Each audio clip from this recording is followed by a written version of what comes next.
Welcome to Game Over, Kids Are Up. Before we get started, I have a dad joke for you. I only seem to get sick on weekdays. I must have a weekend immune system. I'm sorry. Alright, now let's get to the video. I finally got to play Jedi Survivor, and I gotta tell you, it doesn't waste any time throwing you into the action. Whether it's the fast, fluid platforming, the incredible refined combat, or the bigger, more immersive world, this game makes a hell of a first impression. But the real question is, does it improve on Fallen Order? Does the combat feel better? Is the world more interesting? What about performance? I've put in a few hours and I have a lot to say, so let's break down gameplay, combat, world, progression, customization, and performance, and see if this game is worth your time. At its core, Jedi Survivor is a mix of combat and platforming, and what's really impressive is how well it handles both. Combat is more refined and dynamic. If you played Fallen Order, you already know that combat is a mix of Souls-like parrying, dodging, and punishing enemies for their mistakes. But this time, it's a lot more refined. Every hit has weight, every dodge is smooth, and the new combat stances, total game changer. You get 5 stances: single blade, double blade, dual wield, cross guard, and the single blaster, single saber stance. And you can equip 2 at a time, letting you switch between the styles based on your situation. Want to attack fast? Go dual wield. Want big, heavy claymore style strikes? Go cross guard. Want to mix saber combat with ranged attacks? Blaster stance. Each one feels distinct, and it makes combat way more varied. I love how the game balances its enemy encounters. Some fights throw tons of weaker enemies at you, just letting you go full Jedi power fantasy mode, cutting through them, reflecting blaster shots, force pushing groups off ledges. But then you get fights with more complex, aggressive enemies, forcing you to parry, dodge, and actually think about your attacks. Both are fun for different reasons. The weaker ones let you experiment and feel unstoppable, while the tougher ones give you that real sense of accomplishment when you win. But it's not just the combat. Platforming is just as smooth.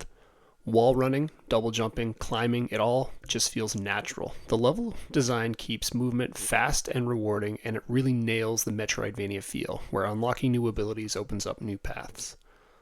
So combat is great, but what about progression and customization? That's where things get even better.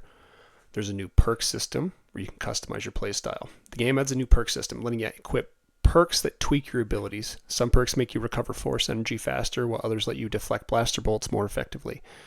It's a fun layer of customization that lets you tweak your playstyle to fit how you like to fight.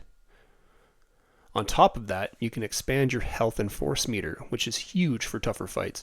It makes leveling up feel rewarding, since every upgrade gives you more survivability or combat options. The boss fights so far? Incredible. They're cinematic, intense, and always fun. They have clear attack patterns, but they're just the right amount of challenging where you feel like you've earned the win. The world itself is bigger, more immersive, and packed with detail. The game starts on Coruscant, which was an awesome surprise. Seeing the massive, layered city in all its detail was just incredible, but that's just the beginning. The game introduces new planets, each with distinct environments, NPCs, and explorable hubs. There are actual settlements where you can talk to people, pick up side quests, and buy items from vendors. It makes the world feel lived in. Another cool feature is that you occasionally get companions who fight alongside you. They even take orders. You can command them to attack specific enemies or help you with platforming. It adds another layer of gameplay and makes some battles feel even more dynamic. One of the carryovers from the previous game is the cosmetic customization, and they've even expanded it. There's customizations for Cal and BD1. For Cal, you can collect different jackets, shirts, pants, and even facial hair. Want Cal with a beard? Done. Want a different lightsaber hilt, color, or blade style? You can tweak all of that too. BD1 also has a different body parts and colors you can swap out. It's a fun way to add a little personality to the game without really affecting gameplay. So, how does it run? Overall, really well. The game feels really polished. No major bugs or crashes, and it's been running smoothly. The only issue I ran into, I got stuck in an environment for about 10 seconds once before falling to my death. But that was it. There's a bit of texture pop in some areas, but nothing major. Also, I love that dying doesn't feel punishing. If you die, you don't have to backtrack super far, and you can recover lost XP at the spot where you died. It keeps the challenge fair without making it frustrating. So, after a few hours, how does Jedi Survivor hold up? Honestly, it's fantastic. The combat is better, the world is bigger, and the new additions like stances, perks, and companions make it feel fresh. It builds on everything Fallen Order did well and expands on it in meaningful ways. If you love Fallen Order, this is a no brainer.